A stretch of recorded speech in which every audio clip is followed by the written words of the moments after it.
occasions where you'd have a football team, but of course we mentioned earlier on Colin Weir, Colin and Christine Weir, £161.6 million they have now, and they've been receiving requests for a little bit of help along the way. I'm sure none more deserving than their local football team, Largs Thistle, who could just a very, very small percentage of that could turn things around.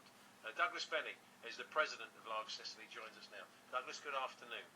Good afternoon, Paul and Andy. We understand, Douglas, you or your vice president, Jim McGinty, have been in touch with the Weirs. Is this right?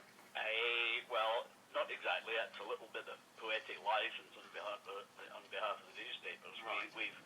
We've made a general statement that one very tongue-in-cheek statement that if Colin would like to do us a bit of good and buy us Messi and Tevez, we'd be quite happy to have them, providing the manager wants to play them. Yeah, if he can make them work within the body of the team. Absolutely. The structure. Absolutely. It will be interesting to see what Colin Weir does, because he is a sports fan. He does like Barcelona. When you've got that sort of money, you have got the power to, for example, I was saying, put in a local five-a-side pitch for the kids to play and encourage kids from other areas to come, possibly produce a great player from that area. Well, that's very true. I mean, we have had a number of decent players go senior from the club over the years. The latest of which was McQueen, the centre half, used to play the Leeds. Gordon McQueen. Oh, right. Gordon McQueen, that's Yeah. it. I couldn't remember his name. He used to play with us. And one or two other famous names. But I think the point about the clubs in the league that we're in, that we're actually, although we're called juniors, we are semi-professional players. And we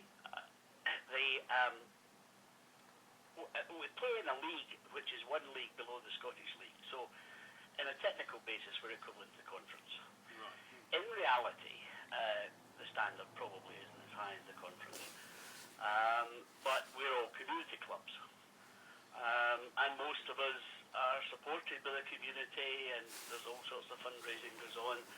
But the point is that we've got under 13s Colts and all the rest of it in the club now, and our facilities are built in 1927 and probably had a lick of paint about 1949, but beyond that, not a lot done to them. So, in answer to your question, yes, I mean, there's a huge amount of stuff that could be done with some injection of funding, particularly of benefit to the younger teams, the kids' team, the Colts teams in the district, because, as you know, schools and everything else are selling off their playing fields, and at the same time the government's telling the kids that they're too fat and they need to get off the backside and go and do things. Yeah. So again, a lot of it's being left to, if you like, private enterprise in the way of football clubs.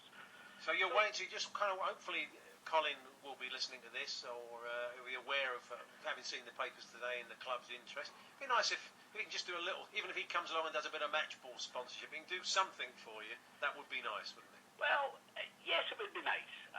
I'll be absolutely honest. We've managed now for 123 years to run ourselves and raise funds, and we've been on the brink of going out of business probably a dozen times.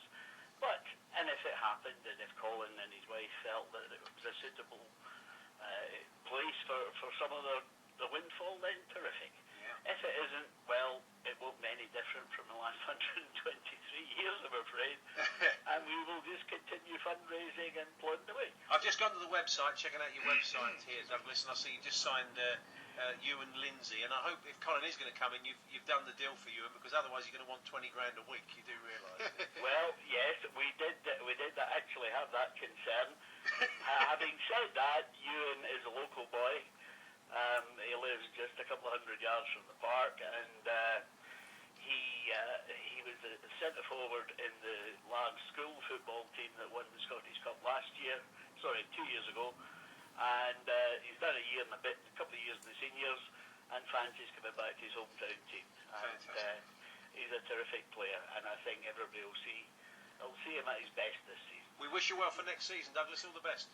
Thank you very much indeed. Thanks, guys.